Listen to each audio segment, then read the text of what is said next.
most important lessons that I've learned in my life have come from doing and mentors.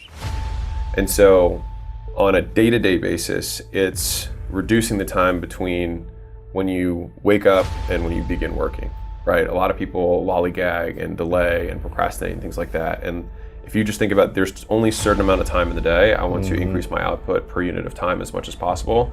A lot of people have these superstitions that they have to do a certain thing or they must do X, Y, and Z. But all you have to do is talk to a single mom who has like 5 kids and they still start businesses.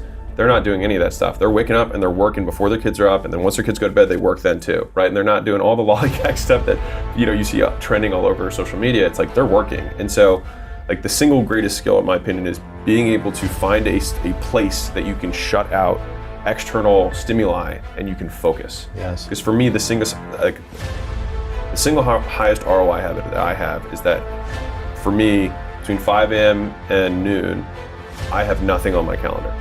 It is just work, no meetings, and then all my meetings happen after noon. This is for the entrepreneur. Now, if you're like in a job right now, then it's got to be in the morning before you go to work and in the evening after you come back from work. But like having that dedicated time, and if you're like, well, I'm not a morning person, fine, then just work late. Like that's okay. Like I've got billionaire buddies who are like, oh, I wake up at 10. But they work really late. That's their special time that no one bothers them. It tends to be at the bookends of the day though, just from my experience, because in the middle of the day you get pestered and it's hard to get into that deep focus, that deep learning that you get when you really pour yourself into something.